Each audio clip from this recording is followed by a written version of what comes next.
Hello and welcome to episode 20 of My Optics! A podcast where grown adults discuss, overanalyze and generally take a kid's toy and media franchise a little too seriously, usually that of the Transformers.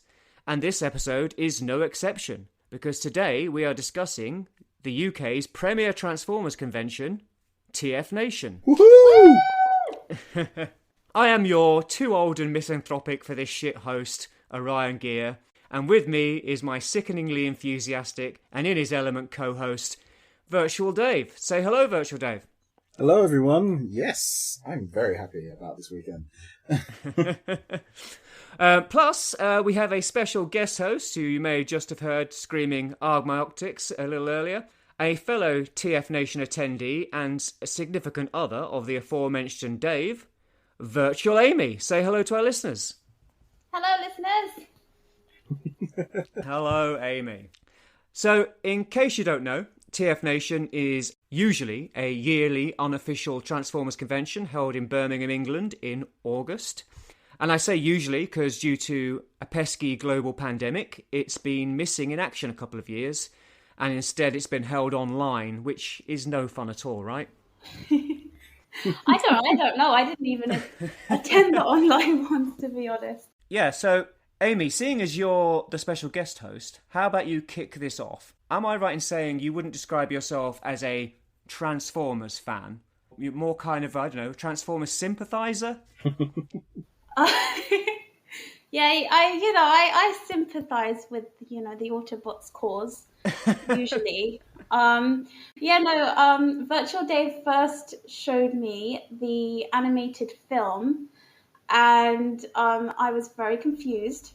Mm-hmm. And then after that, we watched the Netflix series, and I did like that. And also the new Bumblebee film. I know you two have differing opinions on that, but I did enjoy that very much as well.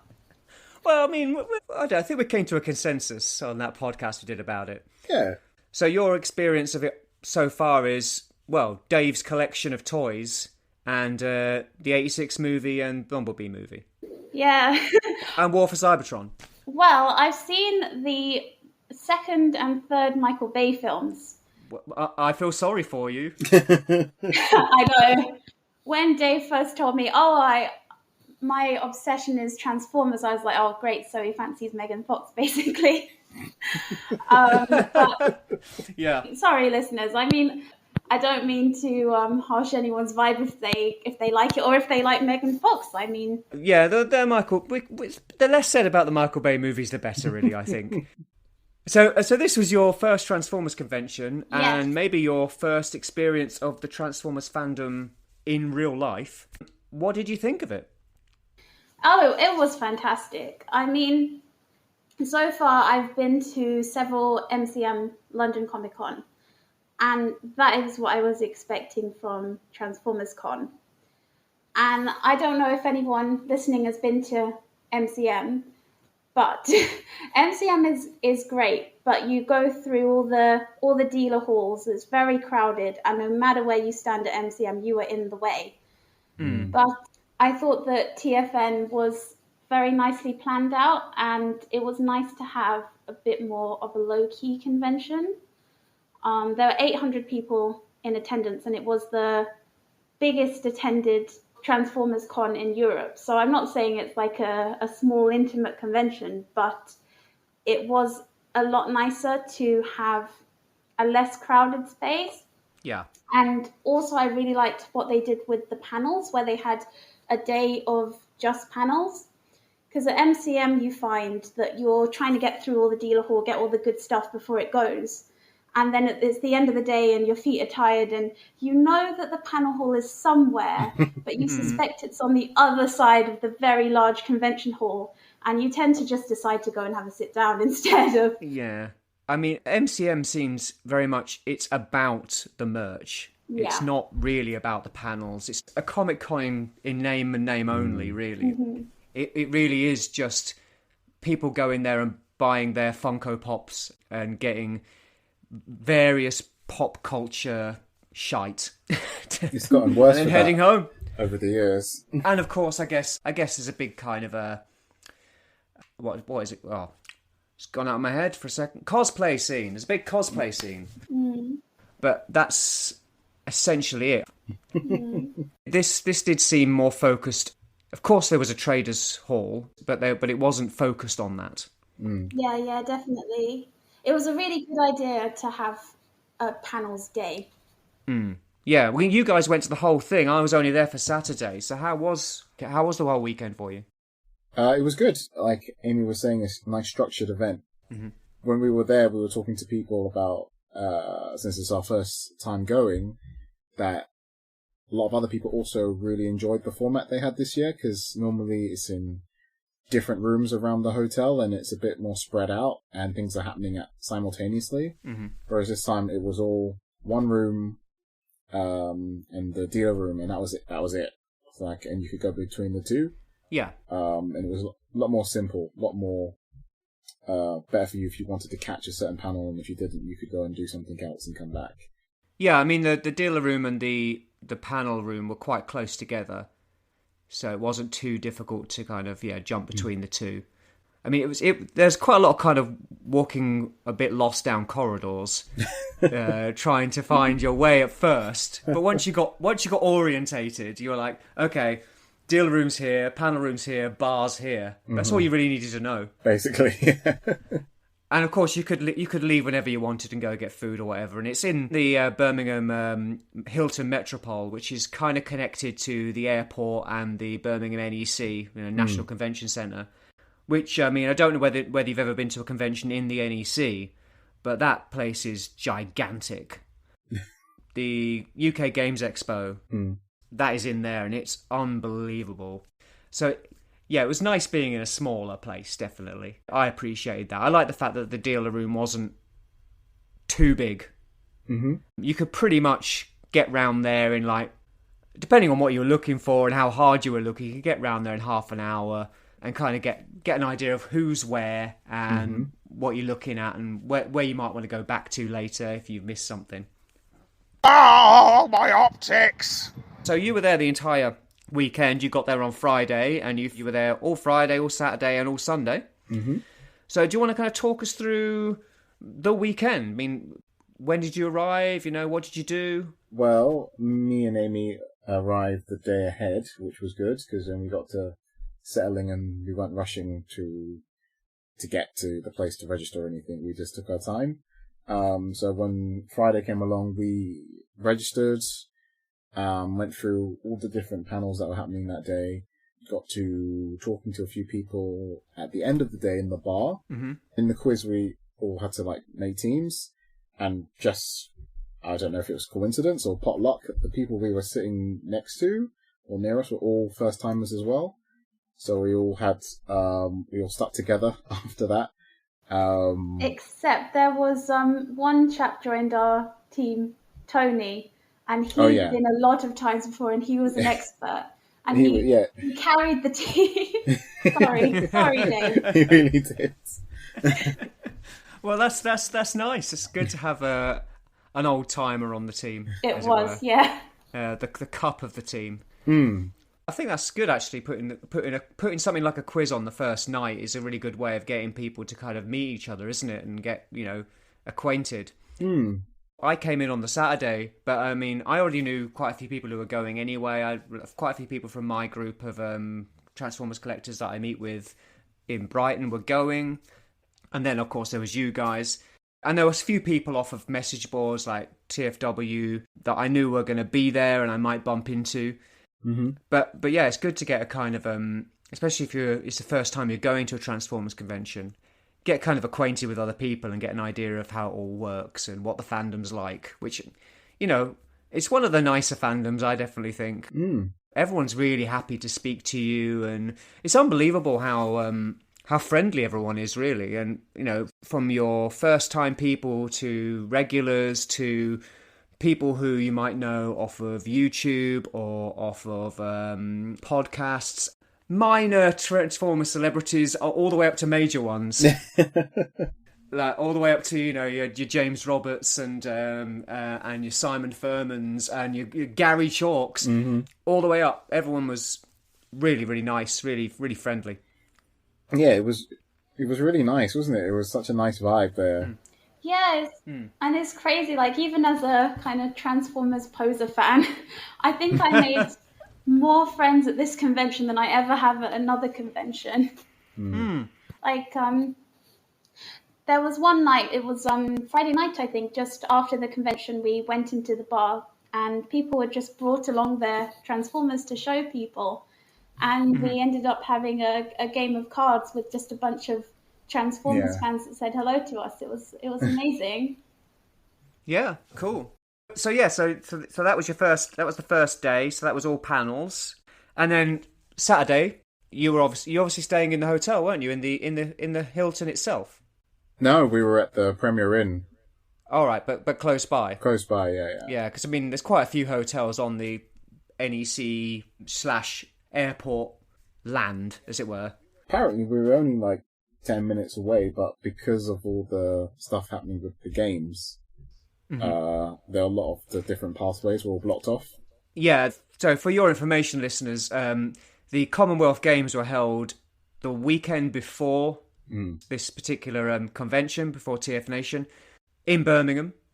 So the NEC had been used for that. So there was a lot of kind of tall fences and so on to like kettle people around, and they hadn't been taken down yet. So it was a little bit hard to navigate around the place, wasn't it? Like if you didn't stay inside the building and use the corridors, if you wandered outside, you could get quite lost. Yes. As I did. Because when I left you guys on Saturday evening, I was following my phone back to the bus stop, because not only there was all these fences and so on, there was also a rail strike on the day. Yeah. So you couldn't take the train from Birmingham International. You had to go get a bus back to wherever you were going. So I got a bus back into Birmingham. And I thought, well, I'll just follow my phone back to the bus stop. And I found that the route I wanted to take was cut off due to fences. And I just ended up walking round all these fences in 34-degree heat. And I was a little hungover. So it wasn't fun.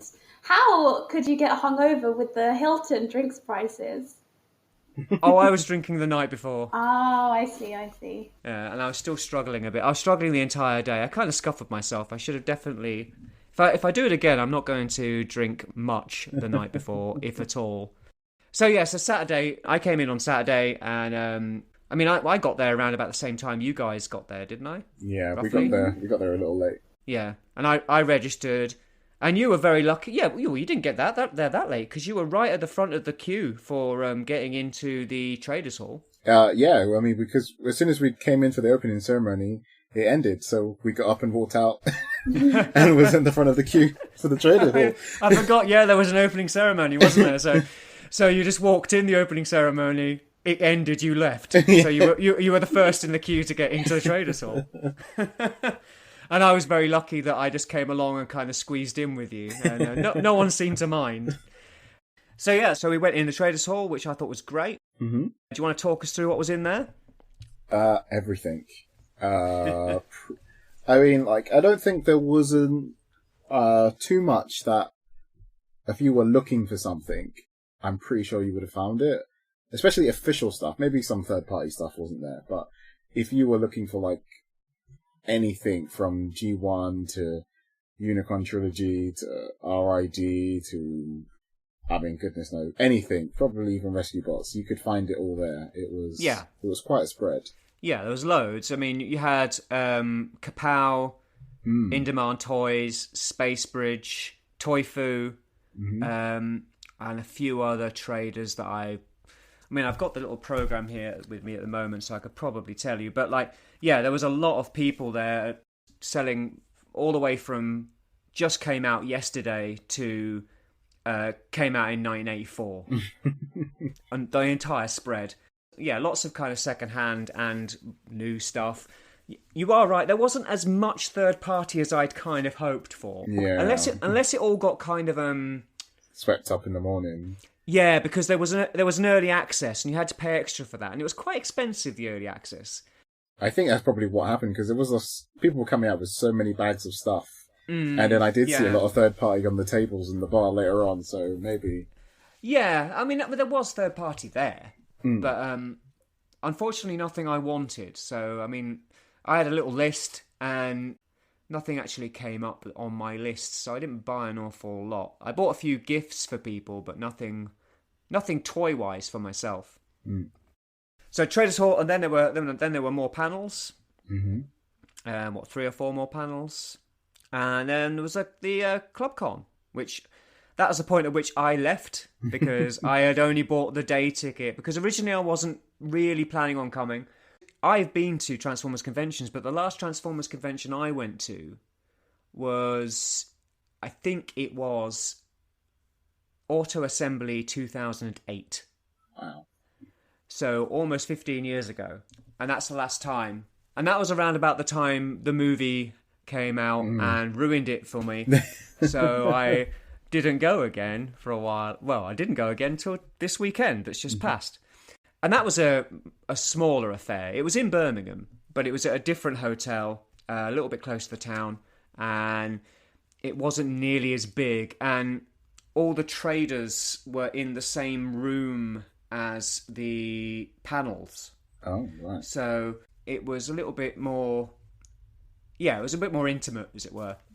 But, I mean, Transformers wasn't as big then, you know? Transformers is massive now. And at the time I was collecting back then, it was more of a niche concern, as was most pop culture stuff, you know? You know, these days, everybody loves Marvel, everybody loves Star Wars, everybody... You know what I mean? It's all... Anybody on the street is into this stuff, whereas, you know, back then they weren't. You know, it was considered strange for grown adults to be attending conventions about comic books or toy franchises or whatever. It's quite the opposite now. It's strange if you haven't seen the latest Marvel show or the latest Marvel movie or... Unfortunately. Yeah. So yeah, I went round the Traders Hall, found some cool stuff, which we'll talk about what we picked up in the Traders Hall a bit later. And I saw a panel, and then I kind of, because I was a little hungover, kind of decided to retire to the bar, which was fun because I got to meet some people in the bar. Like I bumped into a couple of friends from Brighton, Hannah and Kale. They both come along to my Brighton meetup thing, and they just happened to be on the bus on the way in, so I came in with them, and then they kind of did their own thing. And then when I got in the bar, they were sat at a table talking to a bunch of people. It turns out Hannah's quite big on Twitter and is quite well known, so she knows quite a few people on the kind of, you know, Transformers fan scene on Twitter and so on. So she was surrounded by quite a few people. So I sat down there, had a couple of drinks, looked at, you know, mucked about with some toys. People were getting things out, playing about with them. I had to go on that MMC Shattered Glass Optimus Prime, who was fantastic. I mean, MMC make amazing stuff. And then along came Thu and sat down with us. So, you know, had a chat with him. He was lovely. Quite concerned for me because I looked a bit kind of like I was I was crashing basically. I was feeling a bit kind of like, oh god, his hangover is not shifting. Thu is a real gent, and he's given us a shout out on his TFNation 2022 wrap up and haul video. So it's only fair we do the same. Links in the description. Indeed, we try to put links in the description for all the artists, YouTubers, podcasters, traders, etc. we mention, so you can go look them up. No, it was really nice, and I got to meet a lot of nice people. So then I went back to my digs in Warsaw with my my lovely friend Vanessa, who was looking after me for the weekend. And then you guys went for some food in preparation for ClubCon. Yeah. My optics! ClubCon. So I unfortunately had to miss ClubCon. It was only an extra £15, and I kind of wish I paid it now because it sounded quite good. So how about either of you talk me through what happened at ClubCon? Well, it was the cosplay competition that happened at PubCon, first of all. It's really good. There were some amazing cosplays. I think the lady who dressed up as the Well of Sparks was robbed. Yes, that was genius. It was entertaining because they were encouraged to come on the stage in character and try and win people over. There was a guy dressed as Optimus Primal who came out and threw bananas out into the crowd. And then there was someone else who dressed up as IDW Swerve and made a cocktail on stage. Nice. Like you could tell, like the staff at TFNation had no idea they were going to do this, and they were freaking out, like they were going to drop the cocktail everywhere. So it was good. It was good. They asked for it. Yep. They said, "Come on in character." And then after that, we had the thing that they've been talking about all Friday, Saturday. They were hinting at something they were going to tell us or show us. Beyond your wildest imagination. That's it, yeah. Which was, the clue there was that was the strap line on the original movie poster for Transformers the movie. Oh. Yeah. Did you not know that? No. Really?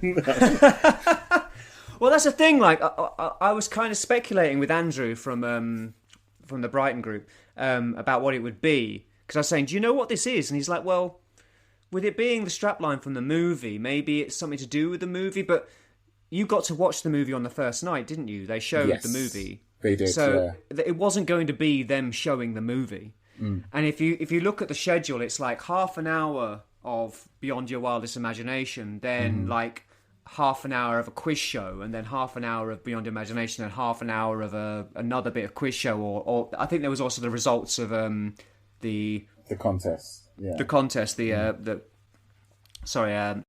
I cannot remember the word cosplay contest. So yeah, but what was it? It was Jim Sternen. Sternen?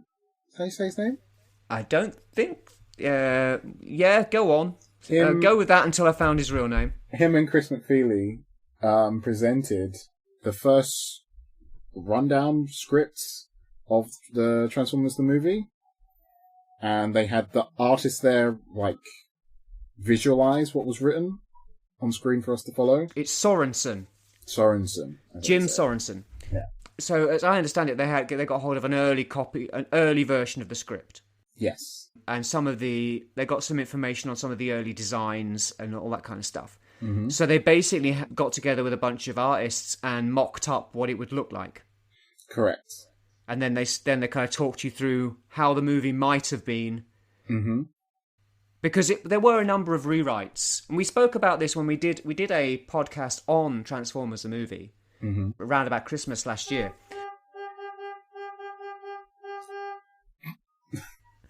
Thank you. So, nice. Someone's quite excited about Transformers the movie on the street outside Dave's place. So go on. So yeah, they were talking you through what might have been. So what might have been? Well, I mean, in all fairness, it didn't change that much. It was just some characters had changed, and the introduction to the film was different. There was no introduction to Unicron from the get-go. There was no otherworldly planet. It all began on Earth. And when the Decepticons attack, the reinforcements are not coming from Cybertron or the moons. They're coming from the Ark itself. That was the key difference, is that in that first draft, it's Earth that's in peril, not Cybertron. Yes. And the story is a lot more human, really, for that. I thought it was not just a telling of the script; it was a telling of the script with slideshow original art, which was really, really fantastic. And they sold some of the prints afterwards of some of the characters that were in that original draft. Yeah, they just had really fantastic artwork, really. Yeah, I think they'd. I mean, you can correct me if I'm wrong, but from what I've seen, because I've seen like photos of it, they had artists mock up what these things would have looked like. Like they weren't. Was it official artwork from Hasbro or from the movie makers? Or I wonder whether they actually got that far as to make that stuff, or whether it was mock-ups based on what was described in the script. It's a bit of both. Some of it is what was described on the page, and some of it is like just the original designs they had for the characters going forward, and they just adapted that.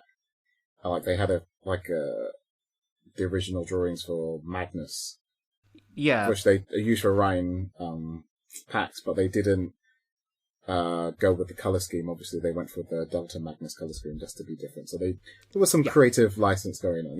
Yeah, exactly. Yeah, they kind of went, well, I suppose he could look like Delta Magnus. We'll use that color scheme for him, and so on. And there were a few new things. Like there was what was it called? There was a train bot called Rails. Rails, yeah. That I mean, I think that's probably the thing everyone was talking about afterwards. It was just like how that would have stolen the movie if he was in it. Mm-hmm. But you can completely understand why that didn't happen and why it was shelved. Because it was a steam train carrying Energon and also carrying Autobots in vehicle mode. Mm. And as Prime comes to save the day, like he did with the Dinobots, the train itself transforms into a bullet train. Yeah. Almost like in RID, how they could just generate rails and hover. They didn't actually need to be on tracks. It did that in that mode. And then it had another mode where it turned into a giant snake and just wiped out the Decepticons and Well, yeah, I mean, wasn't it kind of the antidote to Devastator, basically? Yes. Well, Devastator wasn't even in the draft, so yeah. Okay, so yeah, but that's quite a deviation. Yes, yeah. My favourite imagined character was the Sweeps. Mm. They had these really ominous black bodies with these headlamps for eyes, and they were going round and searching for the Autobots, and it was just this really creepy, sinister image. Yeah, it was quite cool that, because Chris was saying how they weren't actually called Sweeps, but they were like sweeping looking for Autobots at one point. Yeah. And somehow between going back and forth, that name must have stuck. Yeah. But the meaning was lost, if you know what I mean. Like it's like it makes so much more sense to call them Sweeps if that was what they were doing. Even though they weren't called Sweeps at the time. Yeah. And then we just got a load of generic Scourge copies. Mm-hmm.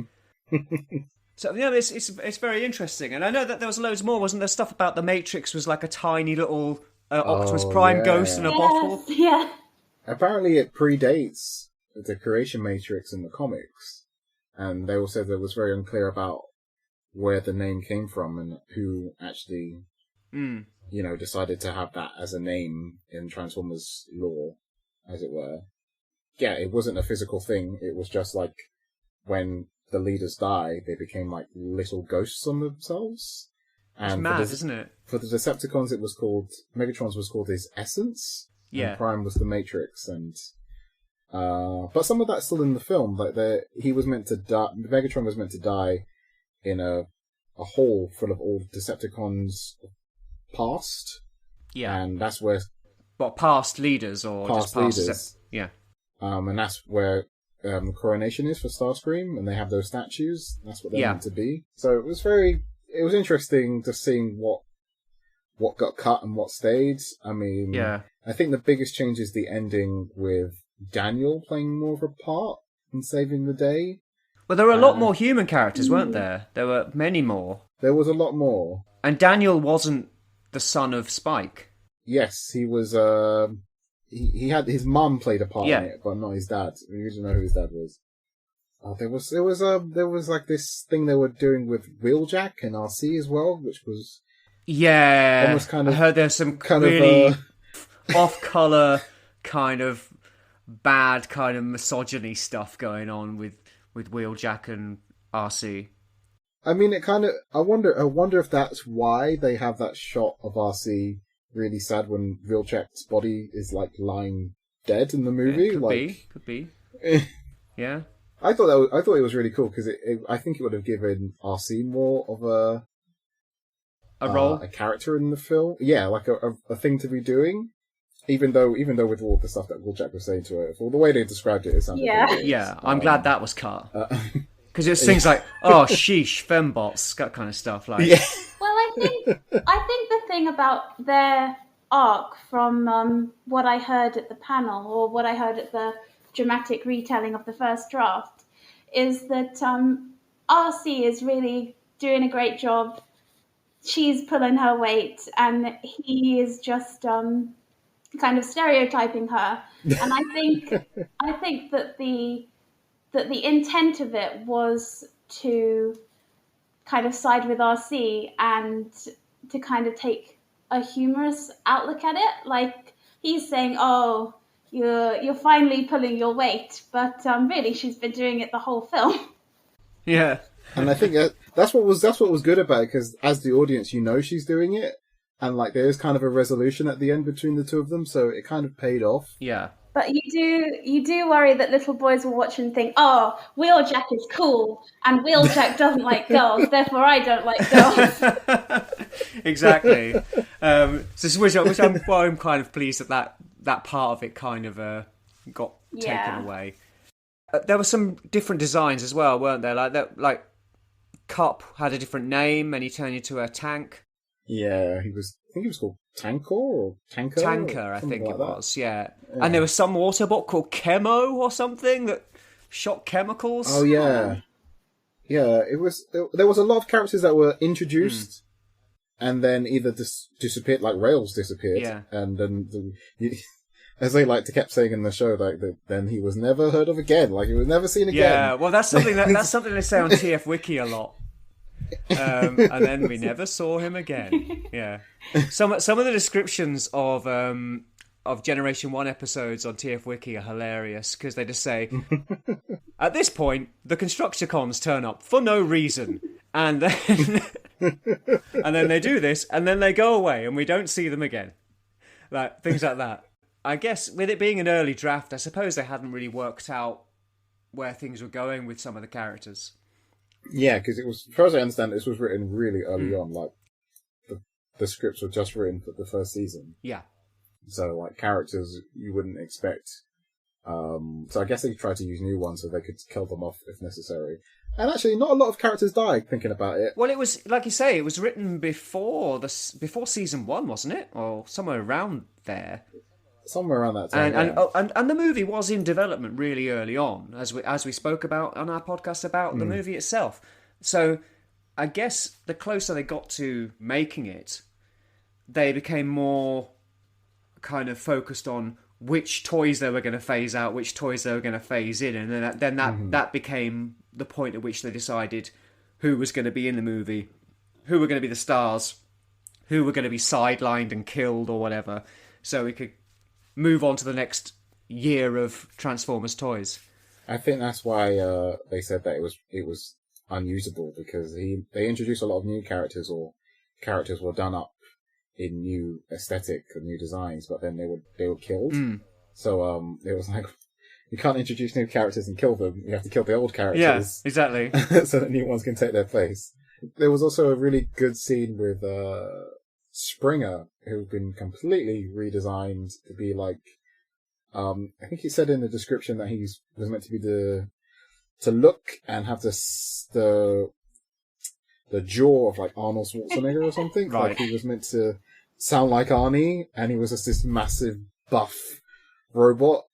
Like there was a whole this thing about description of muscles and everything, and he had this really cool fight scene where he impales Starscream into like 2 other Seekers, and he actually uses his spring jumping ability. Oh, really?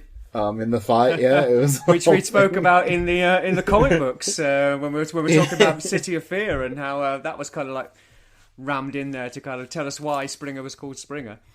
But there was a guy with like kind of a grid on his chest, like a kind of, I don't know who that was. Oh, what was his name? Metalar? It's another character that didn't do an awful lot. He didn't do a lot. I think he had the ability to either read minds or control things. That's why he has such long fingers to like hooking to things.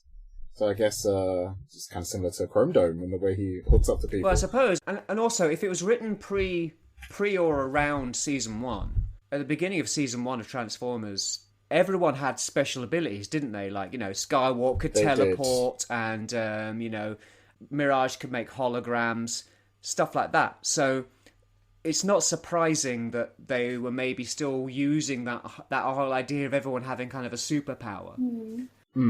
They do. They have this big thing about needing to build a spaceship to find out where the Decepticons have become really powerful, because Unicron has reformatted all the Decepticons, not just Galvatron and his little team. So the Autobots are overwhelmed and need to leave Earth to figure out what's going on. And it's hilarious. Like, they make a big deal about building a spaceship and getting away, like in the final movie, but only a handful of them get on the ship, and the rest of them just fly away alongside the ship, like they would sometimes do in season 1. That they could fly. Yeah, that's a given, isn't it? This just happens. People fly when they need to fly. And what else was different? Oh, the Junkions were in it, but the Junkions were depicted as being a lot more like Nazis. Oh, great. Yeah. Even the sweeps, there was a lot of things drawing similarities from Nazis' uniform and depiction and stuff that they obviously didn't use in the artwork. Probably for the best. This is what it says. But to be honest, I think that was a bit of a plot hole in the character design, that characters who don't shoot bullets had bullets around their waist. Yeah, their designs were slightly different. And in very different plot point. They had created Unicron, apparently. Mm-hmm. What, the Transformers had? The Junkions specifically. Oh, the created Junkions, Unicron. right. That sort of makes a little bit of sense, since the Junkions do build things. I guess so. They do end up teaming up at the end to try and stop him. And it kind of plays out like the movie at that point, but the humans play a bit more of a part towards the end. And I assume Unicron's trying to eat Earth rather than Cybertron.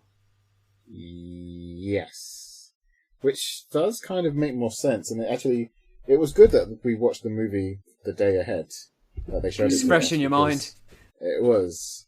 And I didn't even really think about it, to be fair, that when he reformats Galvatron and makes Cyclonus and the others, that he immediately eats one of the moons, and I guess that would be to replenish his energy after doing such a task, really. I suppose, yeah. And that was really played on in that, like, he was stuck near the Junkions, and he needed to get energy, and that's what the Decepticons were doing, siphoning energy for him to transform and escape his orbit. But it was a wild ride. Mm-hmm. It was long, though. But it was broken up.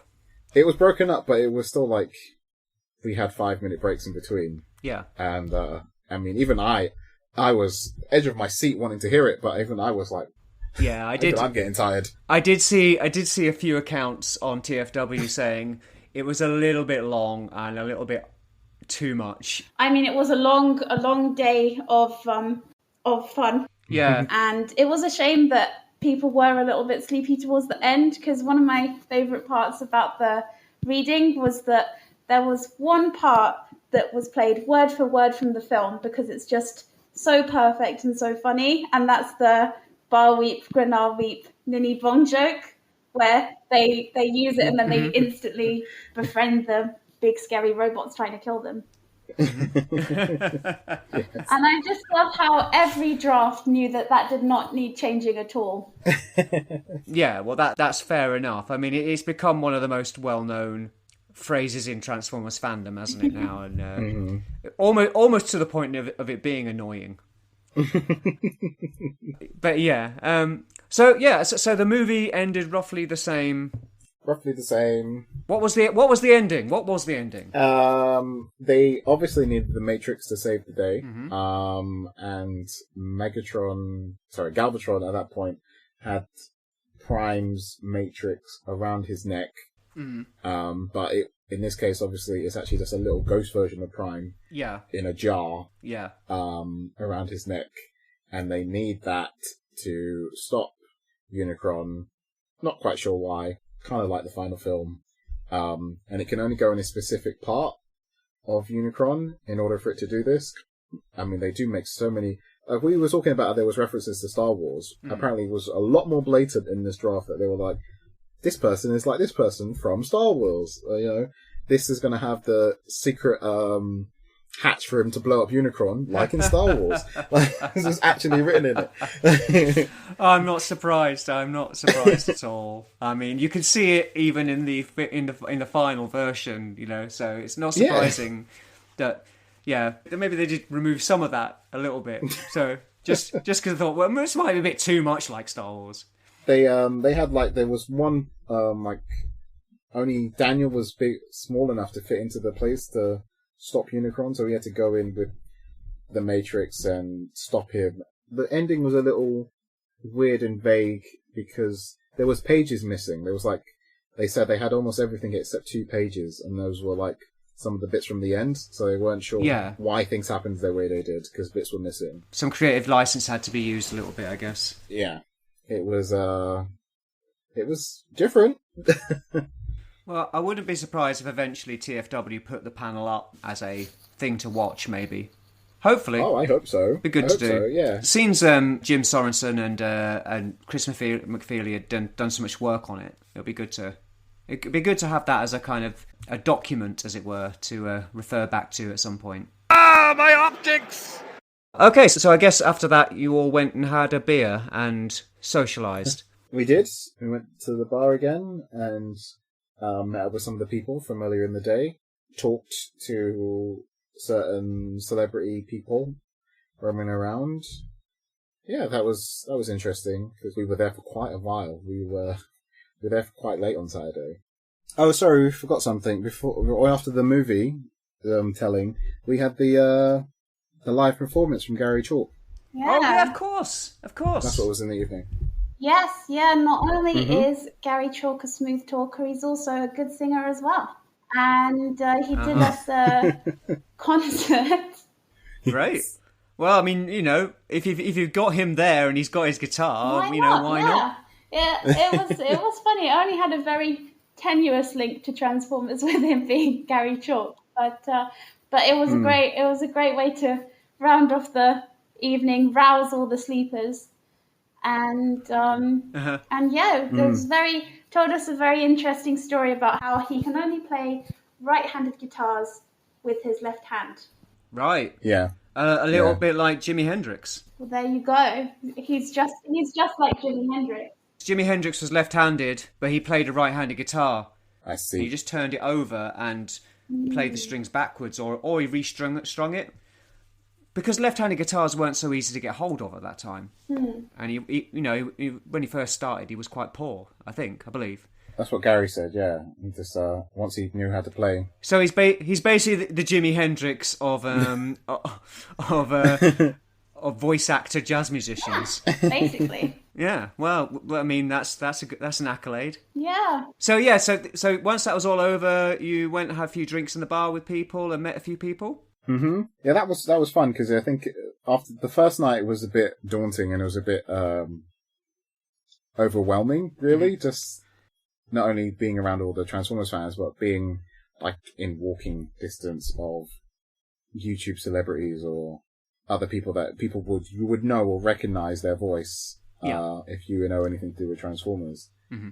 But I think by the Saturday evening, all of that kind of went away, and people were just a lot more relaxed, and people were just more happy to sit down and chat to people. Well, you've got to remember that these people have been attending Transformers conventions themselves as nobodies for however long before they started their YouTube channel or their podcast or their website, blog, whatever. Well, yeah, and we're really happy to meet a couple of people who kind of took us by the hand and introduced us to different people on the Friday night. Oh, yes. That was really nice. They were really, really nice, really kind.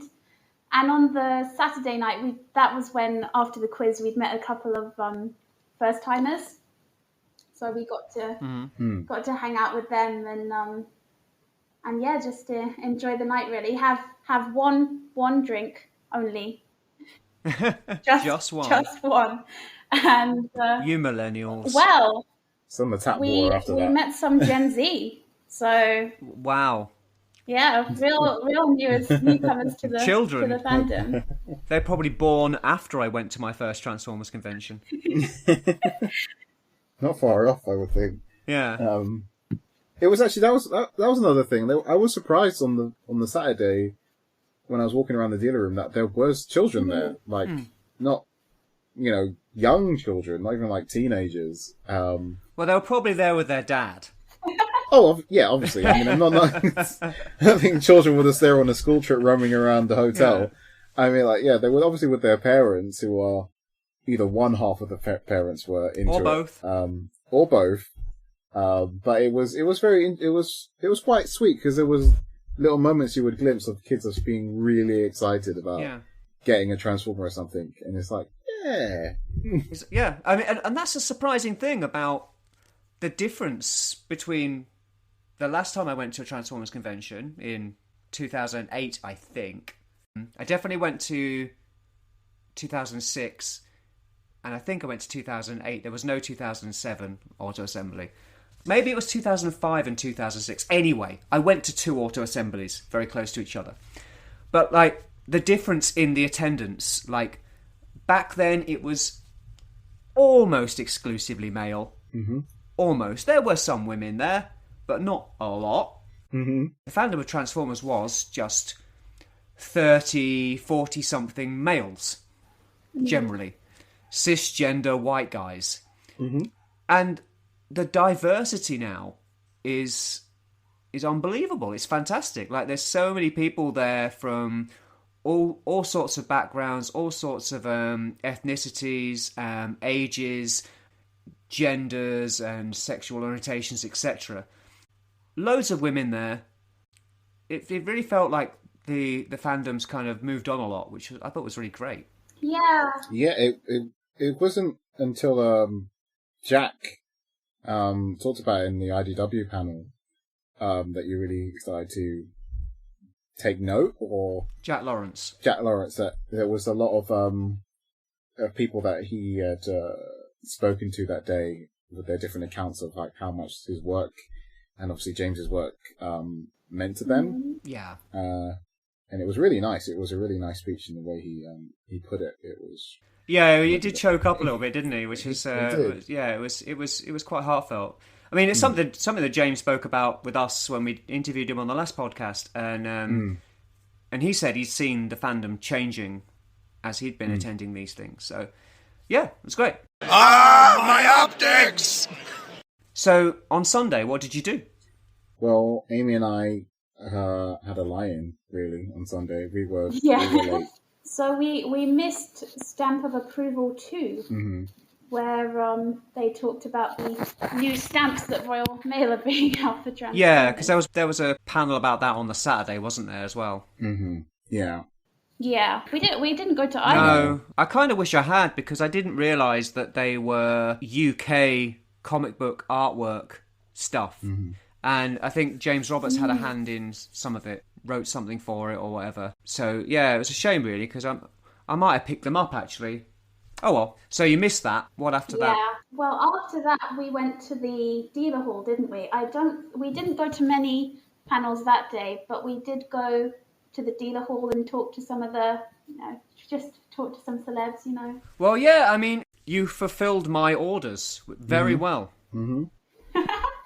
Because we took a load of my optics badges to hand out, and I was handing them out quite happily on the Saturday at first, and I started to flag. But the original plan was to record our intro, which we never did, unfortunately, so we've recorded it now, but also to ask various attendees to record stings for this podcast. You've probably heard some of them by now. Yes, thank you so much to everyone who recorded a sting for us. Exactly.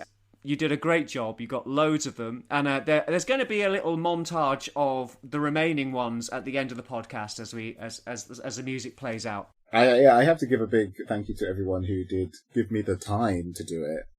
some people I sprang it on, and some people I had asked them to do it the following day or something. But it was quite nice that people gave it a go, and I really appreciate the people who gave it a go multiple times, or some people who really were like, I'm going to give you an extreme of one type and of something else, and it was great. Some people really put a lot of thought into it, didn't they? Which I thought was quite good.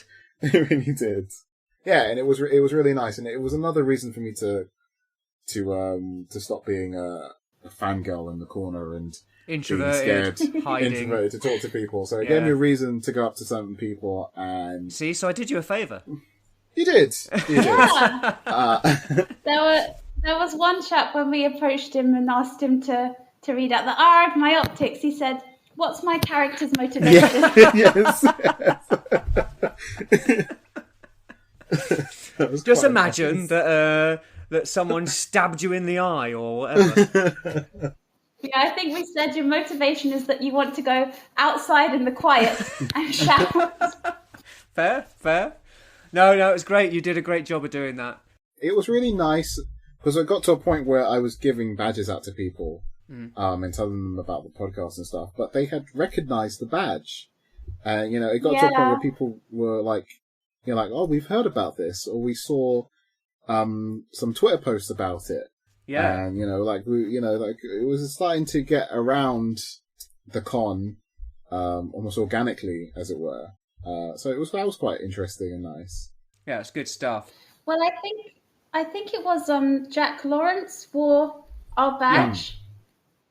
Your badge. At one of the panels and also behind his desk. Yeah.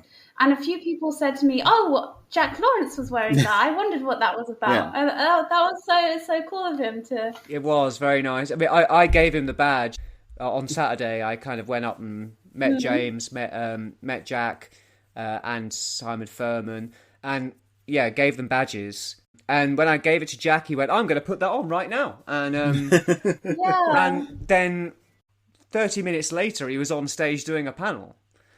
So it was really nice to see the badge. And it was like, I tweeted about it and people liked the tweet and shared it. So that was really useful. So I mean, it's nice, bit of self-promotion, obviously, but it was great. So Sunday was just a more relaxed day, I assume. It was, and it felt in the dealer room as well, like it was, like I had a proper good look on Sunday because I think everyone had bought what they wanted and this wasn't in there. And it was nice because then we got a chance to talk to the people behind the stalls as well, like especially the Forge in the middle, their artist alley. We got a chance to talk to some of the artists on Sunday and look at all their prints and stuff, which is quite nice. Yep. Because we find it, many like other conventions, artist alley is always hidden away, tucked away in a corner somewhere. But this is what I liked; it was right in the middle, that you just, you get to see everyone's artwork. I mean, that's my biggest bone of contention with comic cons in inverted commas these days, is that there's so little comics going on. Funko cons. That you're like, well, where are the comic artists? Oh, they're in another room somewhere. They're all sat there and no one's going to see them. And we're all in here buying toys or whatever. These people birthed these characters. These people are the reason these characters are popular. Mm-hmm. It was amazing to see so many people queuing up to get autographs and stuff from these people and talk to them. And it was good that they were there in the dealer's room as well. Like, it wasn't just, they weren't shoved off into a corner out of the way. Yeah. It was really nice that it was all close by, and that, I think even the guests themselves really appreciated that they weren't stuck in a room waiting for people in a queue. I think they liked the buzz of the room. And they were part of the con. They were as much part of the con as everybody else. So I think that didn't Sunday kind of end with a panel with Gary Chalk pretty much? There was a few other things, maybe one or two things afterwards, but I think you tell me, was that the main event? The Gary Chalk was definitely the main event because they had the kids quiz in between in the day, and then getting the results of that. And when we spoke to Gary, it was right just before he was going up. Yeah. On the stage, and that was quite nice because I think we were fresh in his head because I had a question for him, and they were almost about to stop the panel before I answered the question. He was like, "No, that guy's had his hand up for ages." Like, oh. This young man has had his hand up. And what did you ask? Well, I mean, he was giving a lot of pointers, and he was telling a lot of stories about his voice acting and the different roles he's had. I mean, there were some odd questions that were thrown at him in that panel, and a lot of them were almost repeating themselves to some extent. But I wanted to ask him about what it's like playing multiple characters at once, a la Scott McNeil, and arguing with yourself. Like, what's that like? Do you have to, really switch it on and off, or is someone else reading the lines talking to you or something? And he gave us a really good answer, and he seemed to like the question to end on, so it was good. Oh, great. It was a good one to end on because he gave us a demonstration of him arguing with himself in vastly different voices. It was really fantastic. He was a really, really great, fun panelist to have. Yeah. Even as someone who's not been in the fandom for very long, I just really enjoyed it because he showed off his talent whenever he had the opportunity, really. Yeah, I mean, it was one of my regrets was that I didn't get to talk to Gary Chalk because there was quite a queue at one point, and it was around about the time I started flagging. From the details on the blog on the TFN website, which was quite vague, and I understand that the reason that was the case was that they didn't want to promise anything that would then get pulled or changed around. But the details on the blog were very vague. But one thing it did say was that Gary Chalk would be there on Sunday only. Oh, did it? Yeah. But I think what it meant was that he'd be doing a panel on Sunday. But it just said Gary Chalk Sunday only or something. So I have all 3 seasons of Beast Wars DVDs, and I have season 1 and season 2 signed by David Kay from when I went to Auto Assembly. So I wanted to bring those along with me and get them signed by Gary. But because I knew because I thought he wasn't going to be there, I didn't bring them along to get signed. So it was a shame. I would have liked, but you guys spoke to him, and it seems like you really enjoyed speaking to him. So I mean, I'll get my chance one day, I reckon. It was nice speaking to him, and it helped because the lady that was with him, she's on Instagram and so on, and I know who you mean. Yeah, she I've spoken to her a couple of times on Instagram, and I'm always tagging her in anything Beast Wars related. And we recognized each other. Once I heard her name, I was like, oh, that's who you are. Yes. Yeah. And it was really nice because we got to sort of chance to speak to her. And I think it was on the Sunday. At some point during the day, I spotted a guy in a really cool Prime t-shirt, Prime Tron inspired t-shirt, one that I have. There were quite a few people wearing that, I have to say. Yeah. So I pointed it out to him that he was wearing a good top, and I got talking to him, and it turned out it was Gary Chalk's cousin or family member. Okay. So that was really nice. And so when we eventually went around to talk to him about doing this thing, it was a lot easier and simpler because Candice helped us talk to him, and he was really up for it, to be fair. I don't even think we needed to, but I was nervous about asking him to do it because I was like, am I allowed to ask him to do something like that? I don't know. I'll give it a try. But with both of them there, it really helped. Great stuff. Yeah, Candice was like, let's just ask him. I'm sure he'll do it. Yeah. And it was great to meet her because she's such a great artist, and she had a couple of her drawings on the table for us to take. That was really cool as well. Nice. Oh, my optics! So, I suppose then it all kind of came to a close, and was there like a closing ceremony? Yeah, there was. They had a little thing for all the volunteers who had helped out, and I don't even think me and Amy only figured out that they were volunteers until like halfway through the second day or something. Yeah. Did you say that you spoke to one of them and they told you? Yeah, I didn't realize it was such a well volunteered event. I assumed everyone was an employee there, and I got chatting to one of the volunteers on the second day, and he was telling me about how everyone working there was volunteering, and they were just passionate about the con and Transformers. I don't think they'd be able to run it if they were paying themselves, if they were paying the staff and so on. I mean, it's not terribly expensive to attend. I think it's kind of pitched just about right. I mean, I bought my ticket quite late on, but you guys got early bird tickets, so I imagine yours were a bit cheaper. Yeah.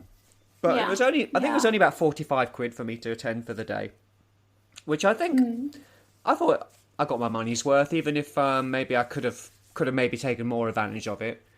But it was really good. It was only £15 for the club con, which it sounds like a bit of a bargain now that I've heard that what happened at it. Yeah, I think it really, I mean, because obviously it's our first time, so we didn't really probably appreciated everything in the same way that people have probably gone to other ones in the past. But for us, it felt like it was really good because you were up and close with the celebs, as it were, and you could get them to sign stuff and take pictures with, where in other occasions you would have to pay extra on top of your entry to somewhere to do so, which was quite nice, because it gave you a chance to go and talk to everyone, really. I think that's what we really tried to take advantage of on Sunday, was to talk to all of the guests. And the other one we didn't talk to properly was Nick and Simon Furman. But we did get his signature in the end by the end of the day. Yeah, but that was a bit unofficial. Yeah, it was very unofficial. Just we met someone who knew him. Nice. Well, yeah, I mean, I really enjoyed everyone I met, and I mean, I really enjoyed, because I only actually attended the one panel, which is the IDW retrospective one. But that was fantastic to see, like Simon Furman, James Roberts, Jack Lawrence, Nick Roche, and Brian Rockley.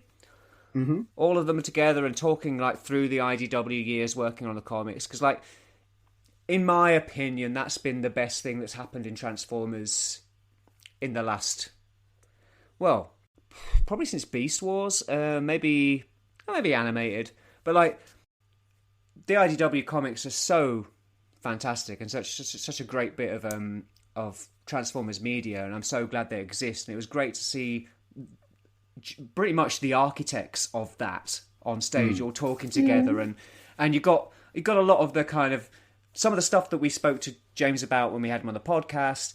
You got to see him kind of go through some of that, but also have people like Jack and Nick Roche, I think his name is Nick Roche, interject from here and there.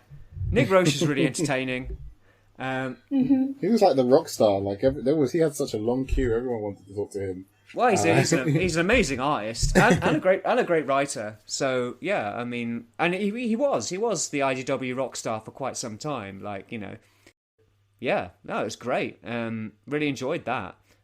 Yeah, it was great going up to all the different celebrities, and a few of them had really interesting stories about what got them into whichever field they were in to do with Transformers. I remember we talked to, I think you pronounce it Lindsay Rousseau, and she was saying about how she had a background where she'd gone to Iraq during the wartime, right? And now, of course, she voices RC. Like, what a backstory to then go and start voicing kind of a robot at war. Yeah, absolutely, yeah. I mean, if anyone is qualified, it's her.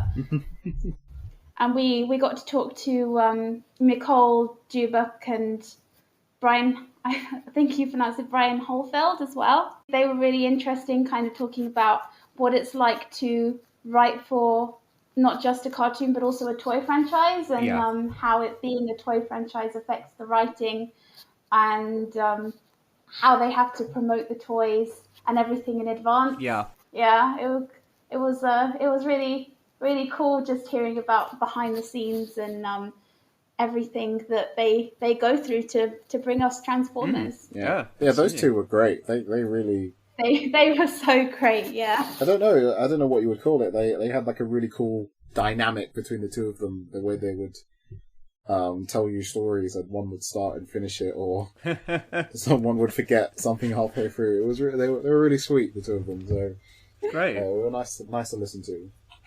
Yeah. Oh, my optics! So what were your favourite bits? What were your highlights? How about you? How about you go first, Virtual Amy? What were your highlights? My highlights were, and I'm going to sound very cheesy, but all the new friends we met. Isn't the real Transformers Con the friends we made along the way? Just everyone was so nice, and I think we'll stay in touch with some people, especially by the Facebook group. All right. And just, I think that going to con made me more into Transformers. Like when I was trained back home, I was watching little clips from Headmasters. Just because someone had told me how great it was, and they spoke so passionately about it, I was like, gotta get on that. Headmasters is mental. It's very silly. It's very Japanese. Cool. So, Dave, what were your highlights?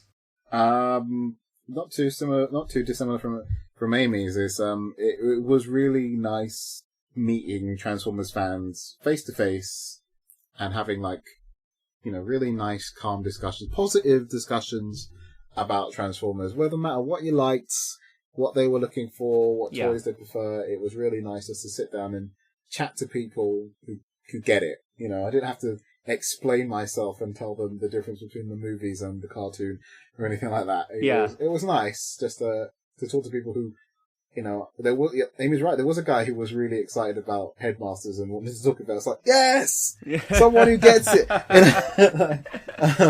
Well, no, it's entirely true. I mean, everybody's there because they love the franchise. They love all various bits of it, and everyone's pretty easygoing and don't get their nose bent out of shape if you like a thing they don't like.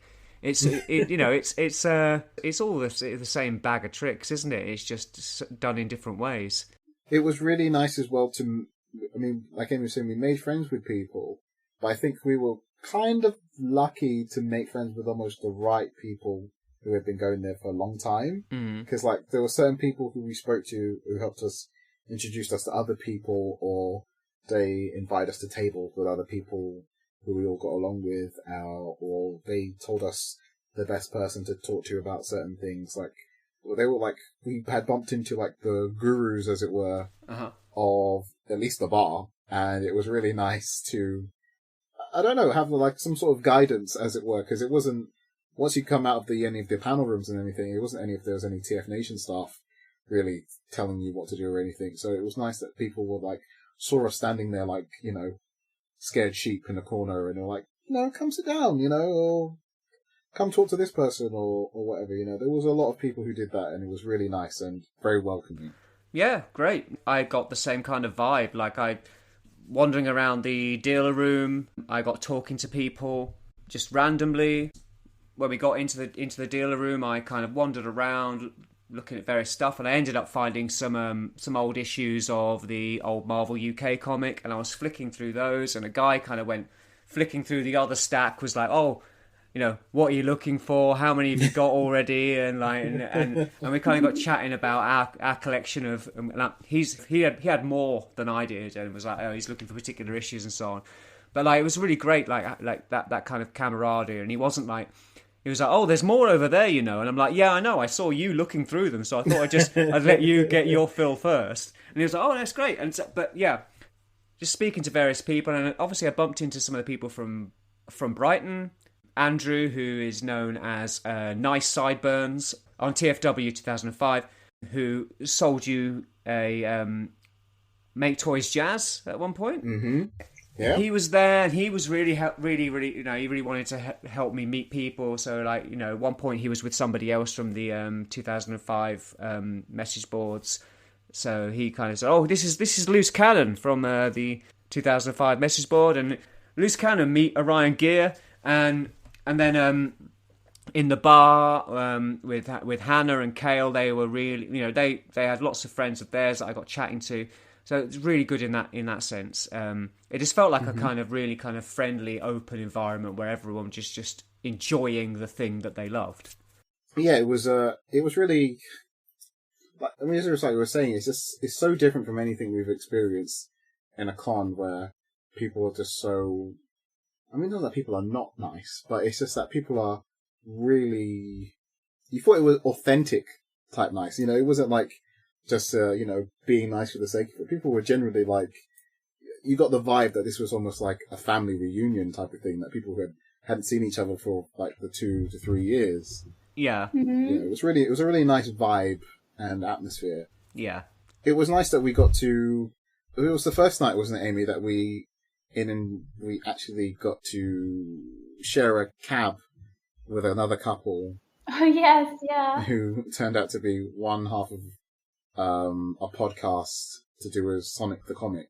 Yeah, Sonic the Comic, the podcast. Yeah. That's quite a niche podcast, isn't it, really? It was, and I didn't realise... Not that this isn't a niche podcast we're doing right now. But, go on. But I mean, it was just nice to talk to the people, and they do the podcast with Chris McFeely as well, so it was nice to have another connection to talk to them. Oh yeah, that's a good get, isn't it? Getting Chris McFeely on, yeah. And the lady was an artist, so she knew Jack and she knew Nick and James, and just by chance we kept bumping into them in various circumstances, and they would introduce us to the others. Yeah, and it was really nice. And on the Sunday, we finally wore her down, bumped into her so many times that she gave us some Sonic posters that she'd made. Like, yeah, she gave us some of her prints. Yes, oh, that's nice. Very sweet of her. It was really cool. Yeah, good stuff. Yeah, I mean, for me, my favourite bits were the IDW panel, as I've already mentioned, and getting to meet James Roberts in the flesh. It was nice to kind of go and talk to him and thank him for being on the podcast and like have a good old chat with him and pick up his More Than Meets the Eye notebooks and so on. It was really nice. And meeting Simon Furman again 15 years later and going, I met you before. It was you won't remember, but no, it was really good. Really enjoyed all that. So those were your highlights. Was there anything you regretted missing, Dave? I mean, I kind of regret it, but I also think it was for the best. Mm-hmm. Is that I saw Fans Toy Soundwave, and I was very close to buying it. I see. Okay, so yeah. As listeners may know, that Orion Ghia has set me on a terrible spiral of masterpiece collecting now, and I'm It's not my fault. It's all your fault. It's not my fault. I'm blaming him entirely. Don't be fooled. This is a hobby based around enabling. It was nice. It was nice to see some of those figures, like high end figures in person. I think once you're always looking at pictures online, you get a bit detached from it. It was nice to be able to pick up things and see them. Mm. But I think it was probably just talking to some of the other celebs that I probably either chickened out or only talked to for briefly on the Sunday. Like, yeah, there was quite a few people whose videos I watch or listen to online, and I think it would have been nice to actually really pick their brains a bit more, especially the Triple Takeover guys, because they was there and had a quick chat with them. Yeah, I never saw those guys, unfortunately. Not even at a distance. Like, I didn't see 60 Maz or Liam Toybox Soapbox, which is a shame, really, because their podcast started pretty much the exact same time as did, and it was like, oh god, these guys are like kind of big names in Transformers fandom, and they've launched a podcast just as we're launching one. What bastards! But they've always been pretty supportive. I've commented on some of their stuff. They've commented on ours. And like you got them to record some stings for us, so it's really nice that there's no. I mean, I never really felt any rivalry, but it would be really, really nice to talk to them. So yeah, it's a shame that we didn't get to meet them. Yeah, it was nice. I mean, I think that was the other side of it, because I think it would have been nice for you to have been, especially the Sunday, because that was when I did most of the talking to some people. I think you would have enjoyed being in some of those conversations, because I think like people were asking me questions about certain things. I was like, I'm not the brains of the operation. He's not here today. My head won't swell too much in that respect. I think you would have liked it, because some people we had spoken to on Friday and Saturday had listened to the podcast in between. Oh, great! And came back with some feedback and stuff. It was really nice. It was nice. Cool. You can share that with me offline. All right. But yeah, no, I'd love to hear that. So yeah, Amy, did you get missing anything in particular or not? I don't like to call them regrets as much as a different plan of action for next time. Yeah, fair. So, first comers next year, whenever that gets announced. If you're staying at the Premier Inn or you're at the station and Google Maps tells you that the Hilton is a 20-minute walk away, it is lying to you. It is not a 20-minute walk away, because of all of the kind of bric-a-brac around all the makeshift fences and things around the NEC. Just get the Uber app. Yeah, it's only a £5. Just get the Uber. I mean, hopefully that won't be there next time. I mean, the Commonwealth Games is a one-off.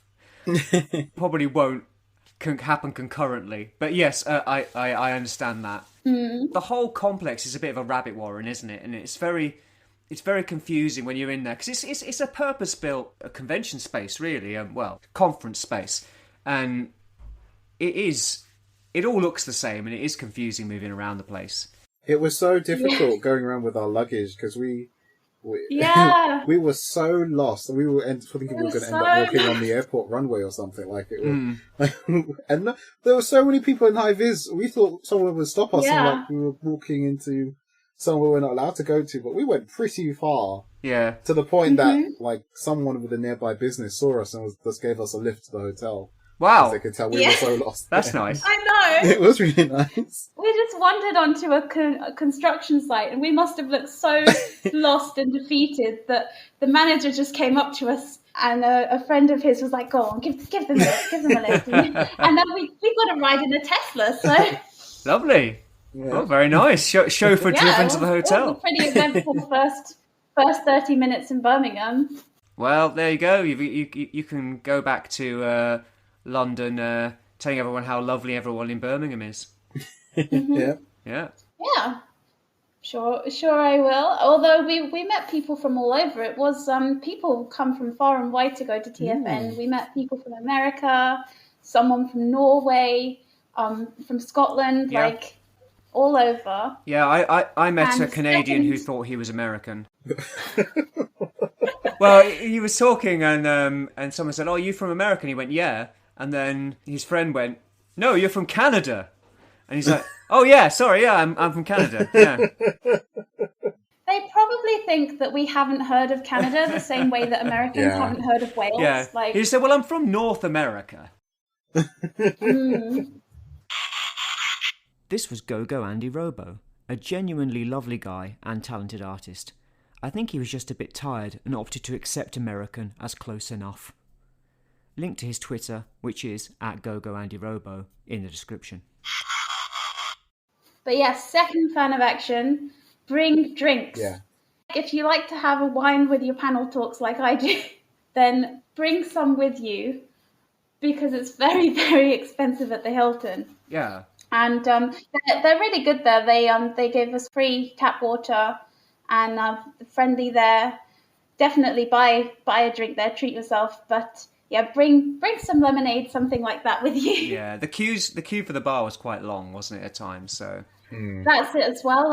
You get about 5-10 minutes in between panels, and it's just not long enough if you really want to attend both, but are just too thirsty to stay. Definitely bring drinks. But the bar was a great area to kind of sit down and start and talk to people and get your toys out and whatever you bought and kind of pass them around and so on. It was very similar to what we do in the pub in Brighton, only on a massive scale. It's like going to the pub in Brighton, only every table's got Transformers on it. Yeah, that was another really nice thing, that even if it'd been 2 hours since you finished your drink, no one was there moving you along or anything. Yeah. You could just sit out. Oh yeah, I mean, I don't think they could have. I mean, it'd be too much trouble, wouldn't it? Well, yeah, I mean, you have to clear up all the Transformers on the table. Well, I regret not coming for the whole weekend, even if I felt originally 3 days of Transformers might just do my head in. And maybe it will, but I think maybe I might try the whole thing next time. Just because it seems like they've done a good job of kind of organising it into... There's differences to the 3 days, rather than it just being the same thing again. It's like, we're all going to go mill around a room looking at stuff we can't afford anymore because we spent all our money on the first day, and all that kind of stuff. But no, it was good, and they seemed to put on enough panels and enough kind of entertainment that made it worth being there for the entire weekend. Yeah. I regret not talking to Gary Chalk, but I mentioned that. Andrew Wildman was there apparently, and I didn't see him the entire time. We spoke to him. You did? Yeah. Pretty sure we did. Yeah, I saw his table, but he wasn't at it when I saw it, so it's a shame, really, because I would have loved to have gone and talk to him. Cause, yes, we did. Yeah, his artwork was a big part of why I loved the original Marvel comic. If I were to name some of the standout artists, it would be Andrew Wildman, Jeff Senior, people like that. So it was a shame that I didn't get to kind of go over and tell him how much I liked his art and maybe pick up something from him and get something signed. And I was very tempted. I mean, oh God, very tempted by all the vintage G1 because for me, it's the purest, most inventively delightful era of Transformers, and the nostalgia feels from it all as well. And there were so many so many stuff that I was like, oh God, you know what? If I had the space, I would love to have a proper big G1 collection. And there were Action Masters there, and those have a special place in my heart because I had a big Action Masters collection. And there was quite a lot of love for Action Masters going on. Toy Few were selling customized ones that they'd made themselves, and there was quite a lot of temptation there with that kind of stuff. I don't regret it. I did pick up some stuff. I did pick up some G1 toys. I picked up a First Aid and and Streetwise from Defensor. And I'm going to give them to my nephew, who apparently is now interested in Transformers. So, hey. And I thought, why not get him some vintage G1 toys from 40 years before he was born, or whatever. Oh, that's so cool. I love that you kept the tradition and only given him 2 of the 5 to collect, so he has to start collecting. Exactly. I can say, well, they're part of a team, so now you need to get the helicopter guy and the motorbike and the fire engine. But I know that he's really into emergency vehicles, so I think he'll like them. Okay. But I picked up. Hey, I was about to say, let's talk about what we bought. So, since I've started, I'll finish. I got Stampy from Beast Wars Neo. Oh yeah, that's what he's called. Yeah, I got that as a present for my wonderful university friend Vanessa, who I've known since 1997, and she was putting me up for the weekend. So I got that for her, and it's now taken pride of place on a shelf in her place, and she really enjoyed it. It was funny because I shared a photo of it on Twitter and so on, and people were like, "Oh, I had my eye on that." So I was like, I bought it to give away to a friend. But it was a nice little toy. Yeah, it was quite fun. So I got those. I got the More Than Meets the Eye notebooks, Volume 1 and Volume 2 from James Roberts, which are really good. For the listeners who don't know what they are, James Roberts basically wrote copious notes in kind of ring binders and on A4 pads and so on, back when he was planning out what he was going to do in his IDW comic work. And he's been going through those, and he's basically printed a lot of the notes with annotations and pictures of some of his notebooks and so on, kind of going through the characters that he was kind of coming up with, and the storylines he was coming up with, and the plots that he was kind of plotting out for the whole what eventually became More Than Meets the Eye. And you can see the seeds of how it came together, and what you can see bits that went in and bits that didn't go in. A little bit like that that movie thing in a way. There's bits that you can see ended up not getting used, and bits that did, and so on. They're really, really good. And I'm only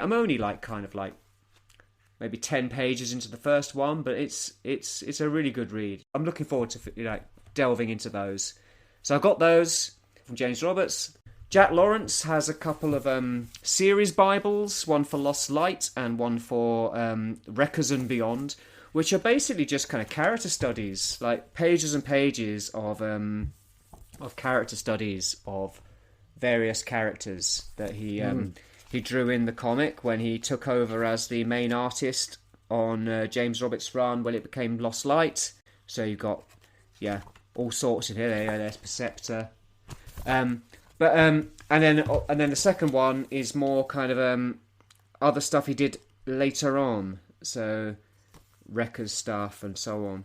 But yeah, no, they're really great. And like, one page, every page has a character model where he's kind of like mapped out what he's gonna how he's gonna draw them and so on. It's really cool. And then from Simon Furman, I got the first issue of Transformers '84: Secrets and Lies, which is basically the prequel to the original Marvel run, which I have read a bit of, but not all of it. I know the artwork is fantastic, so I'm looking forward to reading the whole thing. But it also came with the full script for the first issue as well. Oh. So that's very, very nice. Otherwise, that was about it. Obviously, I mean, you gave me some stuff as well. Yeah, I got that Soundwave off of you, and a Spider-Man figure as well, which was very nice and completely unexpected. So thank you very much. It's all right. Yeah, no, it's and I quite like it, even though I'm not the biggest Marvel Legends fan. That's a pretty nice figure. I like it. So, what did you pick up, Virtual Dave? Everything. Yeah, spent a lot, did you? No, I didn't actually spend a lot. It's just it accumulated over the Saturday and Sunday, just little bits and bobs and it was the one thing that I saw on the Saturday I wanted to get was that MP TF Element Mirage. Yep. And I'm glad I picked up when I did, because all the other stuff was gone. By the time I went back in the dealer room after the panel, I picked up some artwork by some of the people in the Forge, like posters and coasters and all sorts of little things, because it was really nice to see all the people, independent artists that was there. Of course, I bought something from James. I bought Volume 3 of More Than Meets the Eye. Despite the fact that you bought Volume 3 of Lost Light. Of Lost Light, sorry. Despite the fact you're nowhere near there. I'm not that far into the book yet. But I mean, when I get there, I'll have the book ready to go. Exactly. You owe it to James to read it all now, for God's sake. I've set myself a goal to get to. Yeah. Then it was just like little posters and artwork. We got they had like special prints if you wanted to buy them from TFNation to go get signed. From the celebs, and I've got a few of those.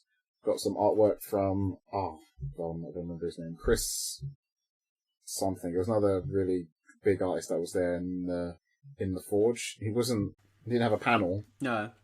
Table, but he was one of the bigger artists that was there, and he also drew some of the stuff for the movie adaptation. Oh yeah.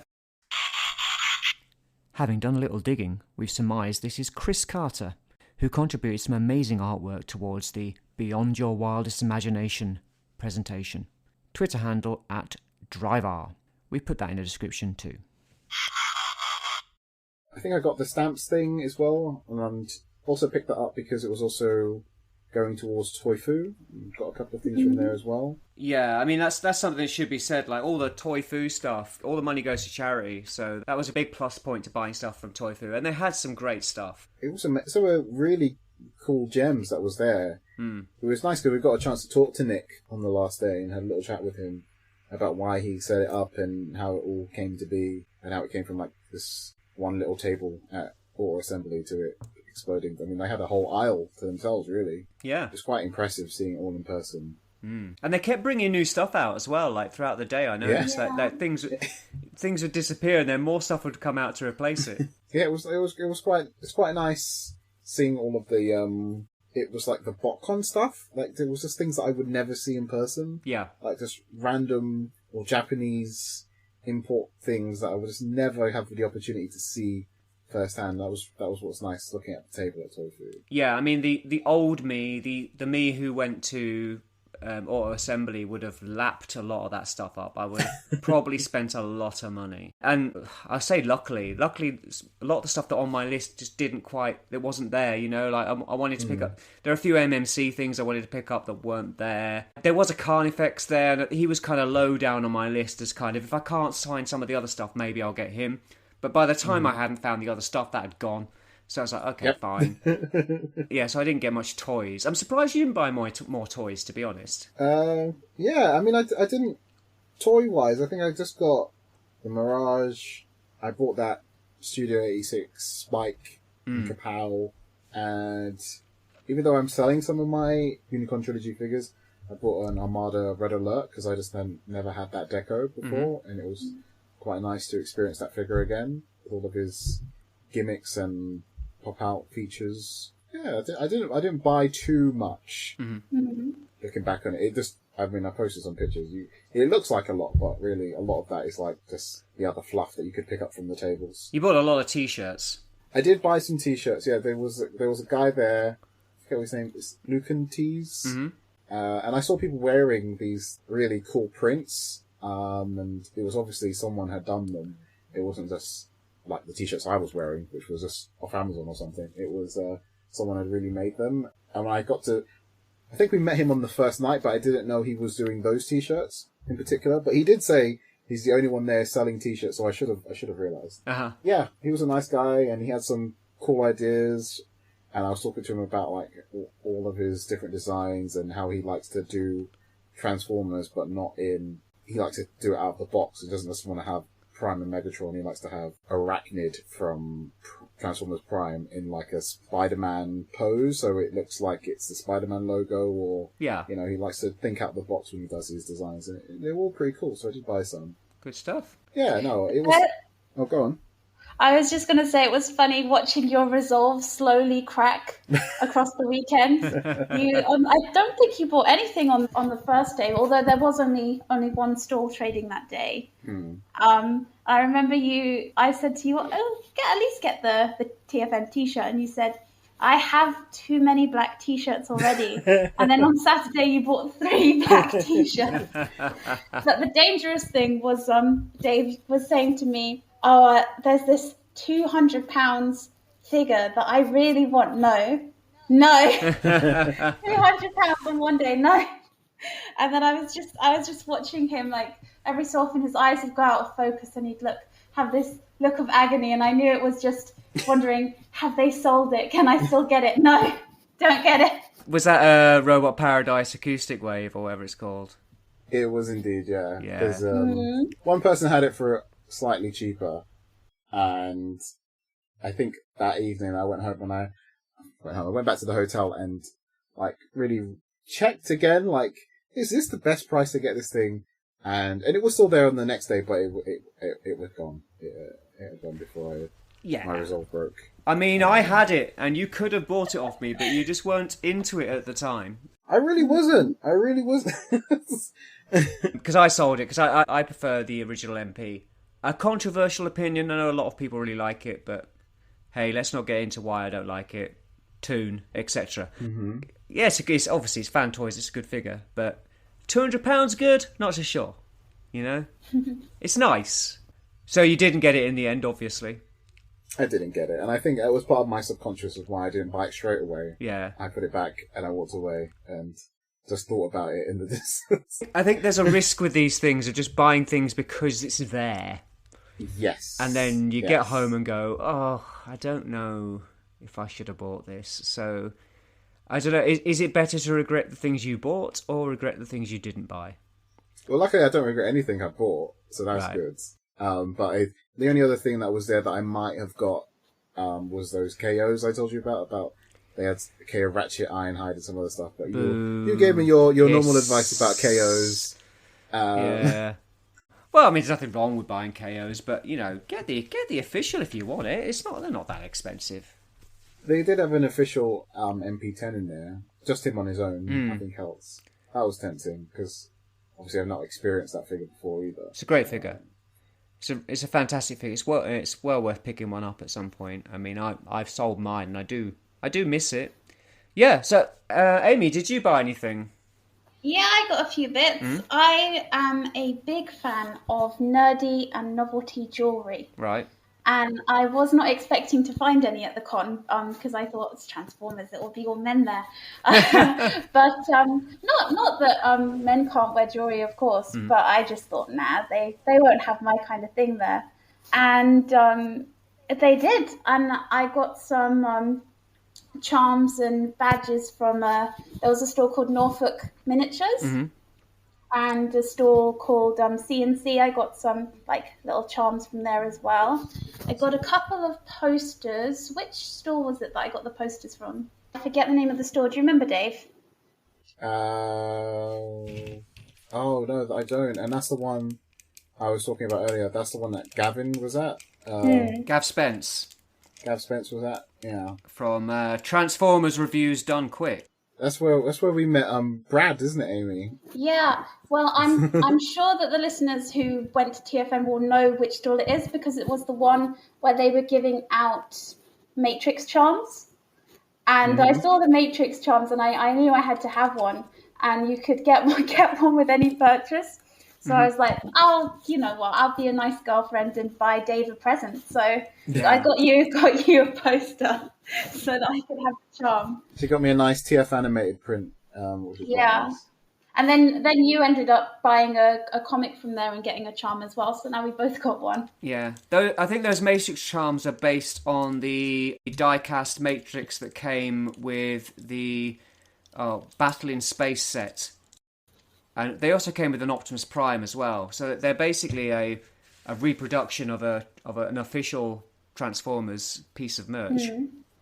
Yeah, that's what they said. They had someone, I think it was someone at Toy Fu had a 3D printer. Yeah. And they printed out them in different colours. The Matrix, Cyber Planet keys, and they had some Generation 1 ramps or something as well. Oh yeah, from the colours. Yeah, the ramps from the Micromaster sets.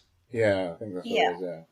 And I got a lot of freebies. That was one of the really cool things about this con is that I feel like there are mythical freebies at MCM London that you never actually get. But this con, there were loads of freebies. I got a really cool bookmark from the Hero Dies Alone comic, which I've been using. I got a couple of Sonic posters, as we already mentioned. And at one point, Dave took someone out to record a sting, and it was unfortunate because just at that moment they brought a bag of free McDonald's toys Transformers. And just as the three of them had left, and I was like, oh no, I was like, can I get one, can I get another one for my boyfriend? Like, anyway, it wasn't for you at all because of course you'd asked them to film the sting, and I thought, well, we can't do that just as the freebies come out, so we gave the McDonald's toys to them. We gave it to them. Yeah. Oh, that's very nice of you. Yeah,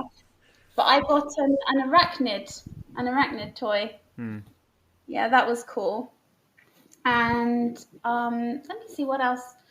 There were a lot of really cool things there. I got a couple of gifts for people. There was a really cool Goosebumps-esque Choose Your Own Adventure book at the main vendor's stall right on the first day, and that was really cool. Oh, great. One other thing I did get was I got a bunch of Transformers UK comics. I got about, I think it was about, I was meant to buy 6, but I accidentally picked up 7 or something. And the guy was really nice about it and gave me the 7th one for free, which was really nice of him.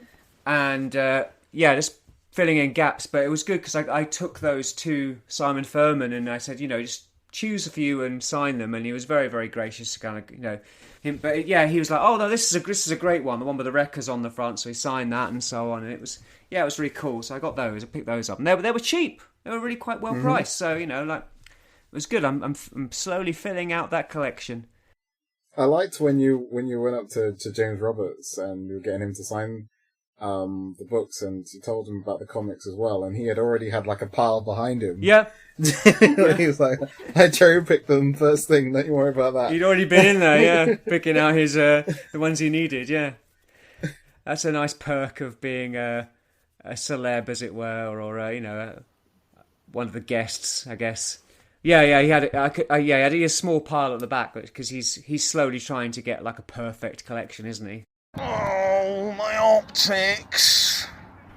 Right, well, is there anything you'd like to talk about before we wrap up? I guess I would just, again, to, give a big thank you to everyone who gave us the time to do these things, especially the celebs, because they were very busy, or people were hounding them for pictures or autographs and things, and the people did take the time to, participate in the podcast. You could clearly tell they had never heard of before, and I was like, well, just go with me. That is a Transformers podcast. I'm not using your voice for any malicious reasons.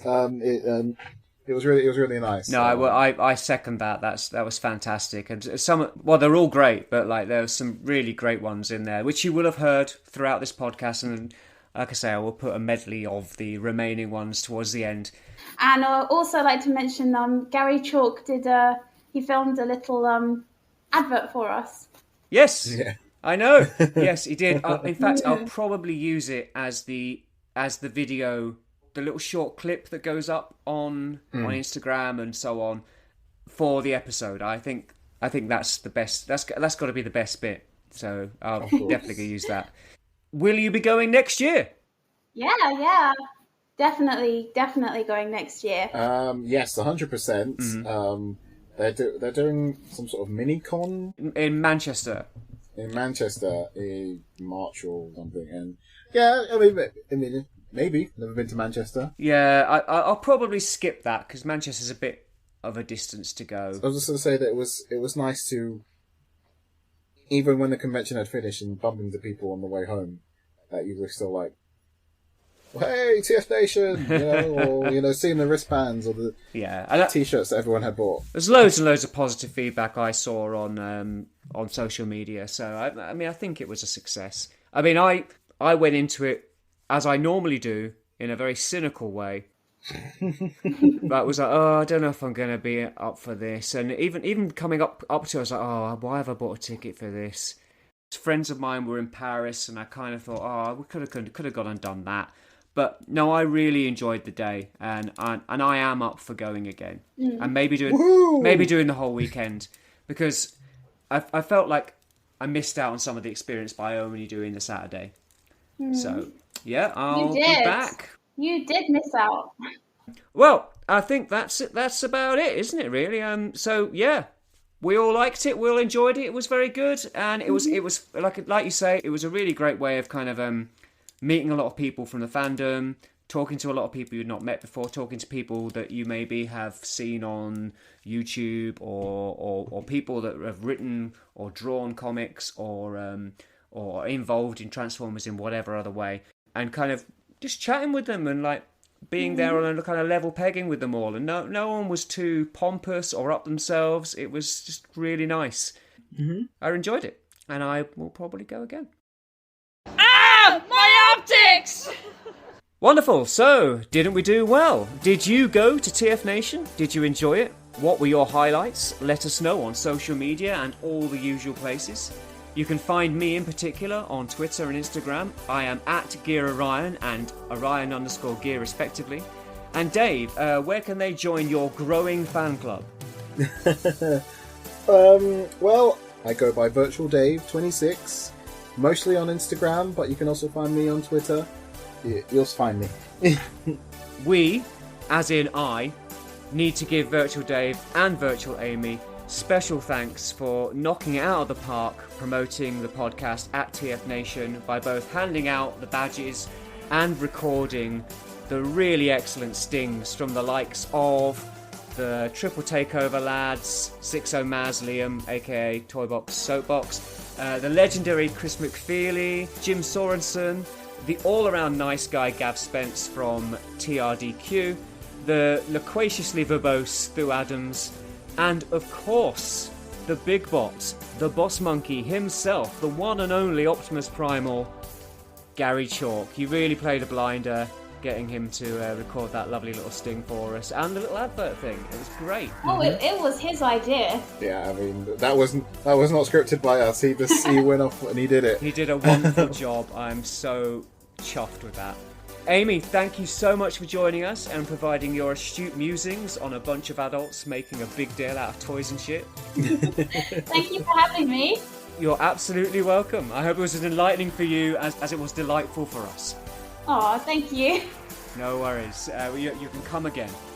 Finally, if you like what we do, please do like, follow, subscribe, review, etc., etc. We really appreciate it, and I really mean that. The amount of love and support we've received since TFNation on social media and so on has been quite overwhelming. So thank you so much. It's always great to get some validation. Mm-hmm. Of course, that sort of love sustains us spiritually. But if you want to help us keep the lights on, so to speak... What Orion Ghia is trying to say is, bar weep grana, weep ninny bong, please give us an energon goodie. Yes. If you would like to, you can definitely throw a few quid our way by heading over to www.patreon.com/argmyoptics. Do not forget the AA. And you'll get some free exclusive content. Well, you'll get some exclusive content for your trouble. It's not free. You've given us some money, haven't you? So you get some exclusive content. That was quite messy. So all that remains for us is to thank you all for listening and hope you join us next time here on Scream It Together, guys. Ah, my optics! Ah, my optics! Ah, my optics! Ah, my optics! Ah, my optics! Ah, my optics! Ah, my optics! Ah, my optics! Ah, my optics! Ah, my optics! Arg my optics! Arr, my optics! Hey, if you want to know everything you've ever wanted to know about the Transformers, please listen to Arr, my optics!